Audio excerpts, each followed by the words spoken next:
ल अघि मैले तपाईहरुलाई चोतलुङ पार्क म्युजियम देखाउँछु भनेको थिएँ। म्युजियमको चाहिँ हामीले भिडियो लिन नमिल्ने हुनाले मैले यहाँ घरहरू, यो चोलुङ्गी अनि पुराना झिङ्गटी घरहरू जो कुनै समयमा धेरै प्रख्यात थिए। झिङ्गटी घरहरू, झिङ्गटी घर जेठा कान्छा झिङ्गटी घर भनेर नामै राखिन्थ्यो कुनै समयमा। यो पुरानो घर छ यहाँ। यस्ता घरहरूमा मानिसहरू बस्थे। अहिले पनि पहाडी क्षेत्रमा प्रशस्त यस्ता घरहरू देख्न सकिन्छ।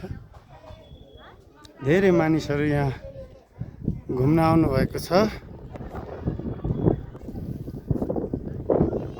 यहाँ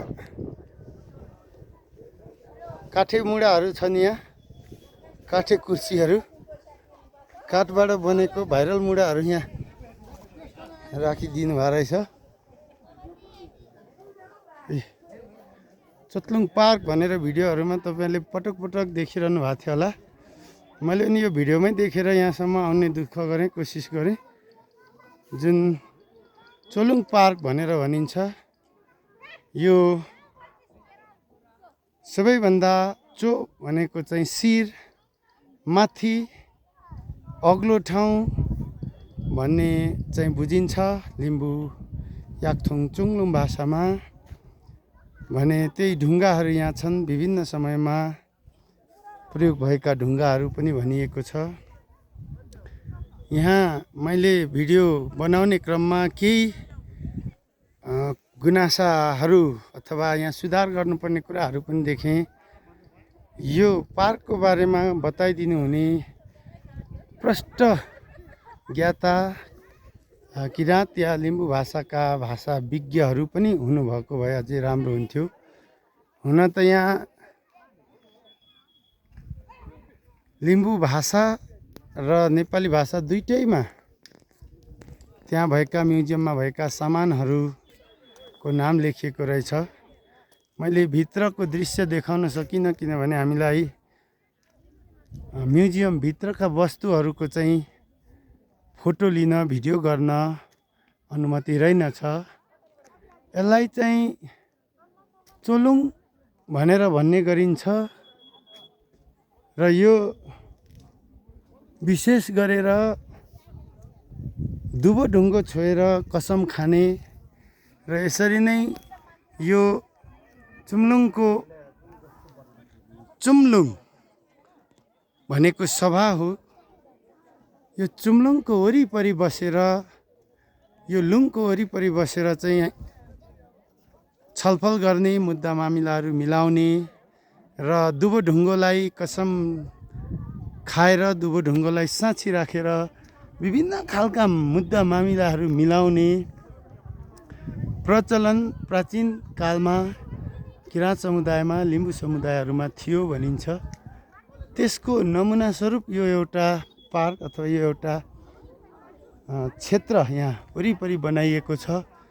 वरिपरि कम्पाउन्ड छ, वरिपरि बस्ने ठाउँहरू बनाइएको छ यसरी यी ढुङ्गाका। र यसरी दुबो ढुङ्गो साँची राखेर कसम खाएर विभिन्न कामहरू गरिन्थ्यो। धर्म अधर्म अथवा सत्कर्म, कुनै पाप न्याय अन्याय गरेका कुराहरू मिलाउँदा पञ्चभलाद्मीहरू बसेर मिलाउने ठाउँ क्षेत्रको रूपमा यो यसरी बनाइन्थ्यो पहिला। र यो त्यसैको प्रतीकात्मक रूपमा यहाँ निर्माण गरिएको हो भन्ने जानकारी मैले यहाँबाट धेर थोर पाएँ।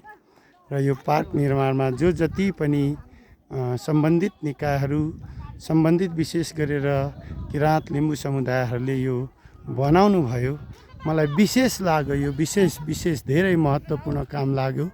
उहाँहरूलाई म धेरै धेरै धन्यवाद दिन चाहन्छु किनभने यसले हामीलाई इतिहास सिकाउँछ, इतिहासको स्रोत बनेको छ। यहाँ भित्रका वस्तुहरू धेरै राम्रा लाग्यो मलाई।